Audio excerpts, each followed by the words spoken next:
Hoy te presento a 5 criminales religiosos que afirmaron recibir instrucciones divinas para llevar a cabo actos violentos y por sus mentiras arrastraron a muchos al engaño y la muerte.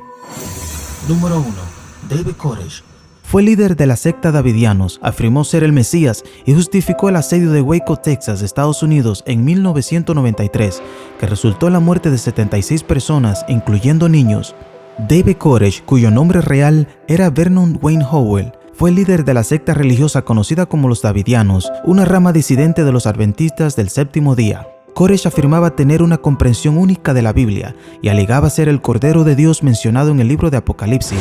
Predicaba que un inminente apocalipsis estaba por venir y que sus seguidores necesitaban estar preparados. También sostenía que él era el único capaz de guiar a sus seguidores a través de estos eventos catastróficos. Los Davidianos vivían en una comunidad cerrada en el Monte Carmelo y practicaban la poligamia, con Koresh teniendo múltiples esposas y controlando la vida de sus seguidores de manera estricta. En 1993, la FBI y el ATF llevaron a cabo un asedio en el Monte Carmelo debido a acusaciones de abuso infantil y posesión ilegal de armas de fuego por parte de los Davidianos. El asedio duró 51 días y resultó en un enfrentamiento armado el 19 de abril de 1993. El asedio culminó con un incendio en el Monte Carmelo en el que murieron David Koresh y aproximadamente 76 seguidores, incluyendo mujeres y niños. Las circunstancias exactas del incendio son objeto de debate, pero se cree que Koresh y sus seguidores optaron por prender fuego al lugar en vez de entregarse a las autoridades. Número 2. Richard Ramírez. También conocido como el Night Stalker, fue un asesino en serie y violador que aterrorizó el área de Los Ángeles y San Francisco en California, Estados Unidos, durante la década de 1980. Ramírez creció en un entorno problemático con influencias negativas como el abuso de drogas y violencia doméstica en su hogar. Entre 1984 y 1985, Ramírez llevó a cabo una serie de asesinatos, violaciones y robos en el área de Los Ángeles y San Francisco. Sus víctimas eran elegidas al azar y variaban en edad y género. A lo largo de su juicio y en declaraciones posteriores, Ramírez afirmó tener creencias satánicas y afirmaba que estaba inspirado por el diablo. También dejó símbolos satánicos en las escenas de los crímenes, como pentagramas. Los medios de comunicación lo apodaron el Night Stalker debido a su hábito de entrar en las casas de sus víctimas durante la noche. En agosto de 1985, Richard Ramírez fue identificado y capturado después de que un grupo de residentes lo reconociera y lo sometiera en un intento de robo. La policía lo arrestó y posteriormente lo vinculó a los asesinatos y crímenes relacionados con el Night Stalker. Murió en prisión el 7 de junio de 2013 debido a complicaciones relacionadas con el cáncer. Número 3. David Berkowitz. También conocido como el hijo de Sam, asesinó a varias personas en Nueva York en la década de 1970, afirmando que Dios le ordenó hacerlo. Entre 1976 y 1977, Berkowitz llevó a cabo una serie de asesinatos y tiroteos en la ciudad de Nueva York, que resultaron en la muerte de 6 personas y dejaron a varias más heridas. Sus víctimas aparentemente no tenían conexión entre sí y fueron atacadas al azar. Durante su reinado de terror, Berkowitz enviaba cartas al periódico New York Daily News, firmándolas como el hijo de Sam.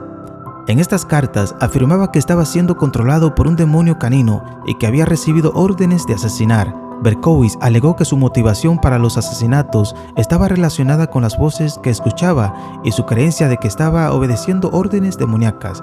Más tarde afirmó que había sido influenciado por la película The Exorcist y que había experimentado una crisis religiosa. El 10 de agosto de 1977, David Berkowitz fue arrestado por la policía de Nueva York después que se le relacionara con una serie de multas de estacionamiento emitidas cerca de uno de los lugares donde ocurrió uno de los tiroteos. Después de su arresto, Berkowitz confesó a los asesinatos y proporcionó detalles sobre sus acciones y motivaciones. Alegó que había sido influenciado por voces demoníacas y que había intentado enviar un mensaje a través de los asesinatos. En 1978, Berkowitz fue declarado culpable de los asesinatos y condenado a más de 300 años de prisión. Número 4. Aum Shinrikyo es una secta fundada el año 1984 en Tokio, Japón, por Shoko Asahara, cuyo nombre real era Chizuo Matsumoto. Nacido en 1955 en Japón, Asahara era un hombre ciego que afirmaba tener habilidades psíquicas y visiones divinas. La secta se originó como una mezcla de creencias religiosas, espiritualidad y pseudociencia, con un enfoque en el apocalipsis y la salvación. Shoko Asahara se proclamaba a sí mismo como el Mesías y afirmaba ser el único capaz de guiar a sus seguidores hacia la iluminación y la salvación en un próximo apocalipsis. La secta creía que un apocalipsis estaba próximo y que solo los seguidores de Azahara sobrevivirían. También creían que Estados Unidos era el enemigo principal y que debían librar una guerra contra él. La secta se involucró en actividades ilegales, incluyendo la producción y el uso de sustancias químicas peligrosas como el gas sarín.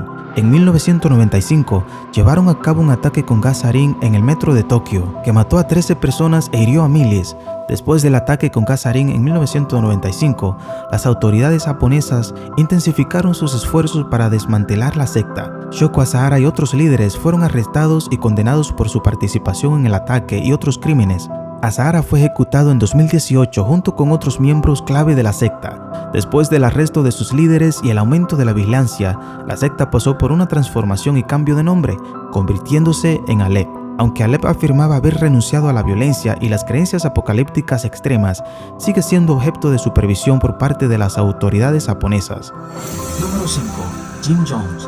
Líder del Templo del Pueblo, condujo a sus seguidores al suicidio en masa en Johnstown, Guyana en 1978, alegando que Dios lo había instruido. Nació el 13 de mayo de 1931 en Indiana, Estados Unidos. Desde joven mostró un interés en la religión y comenzó a predicar en su adolescencia. A medida que desarrollaba sus propias creencias, adoptó un enfoque de religión socialista que combinaba elementos de cristianismo y marxismo. Jones promovía la igualdad racial y social, y su iglesia era conocida por su diversidad racial y la inclusión de personas de diferentes orígenes étnicos. Abogaba por la igualdad de derechos civiles y se opuso activamente a la segregación racial. A medida que el Templo del Pueblo crecía, Jones desarrolló un culto a la personalidad en torno a sí mismo, promocionándose como un líder divino y carismático. Sus seguidores lo veían como un profeta y un guía espiritual. Jones ejercía un control extremo sobre la vida de sus seguidores, incluyendo su vivienda, finanzas y relaciones personales. Fomentaba la obediencia ciega y promovía el miedo y la sumisión. En la década de 1970, Jones trasladó a su comunidad religiosa a Guyana, América del Sur, donde estableció una comunidad agrícola conocida como Johnstown. El traslado se produjo en parte debido a la creciente atención mediática y las investigaciones sobre sus actividades en Estados Unidos. El 18 de noviembre de 1978 se produjo un trágico evento en Johnstown. Tras la llegada de un congresista estadounidense y otros visitantes que investigaban las acusaciones del abuso en el Templo del Pueblo, Jim Jones ordenó un acto de suicidio colectivo y asesinato en masa. Más de 900 seguidores murieron después de beber una mezcla de cianuro y otros venenos, incluyendo niños y bebés. Jim Jones también murió en Johnstown, aunque las circunstancias exactas de su muerte son objeto de debate. Algunos informes sugieren que se suicidó, mientras que otros sugieren que fue asesinado. Esta tragedia de Johnstown, en la que más de 900 personas murieron en un suicidio colectivo, es uno de los episodios más oscuros de la historia de las sectas religiosas y ha dejado una fuerte impresión en la conciencia pública como un ejemplo extremo de liderazgo carismático y control sectario. Jim Jones y su Templo del Pueblo son recordados como una advertencia sobre los peligros del fanatismo religioso y el abuso de poder. Debemos tener mucho cuidado, porque no todo el que dice "Dios me dijo" dice la verdad. No todos son líderes genuinos, no todos están verdaderamente para agradar a Dios, porque muchos con engaño predican por ganancias deshonestas.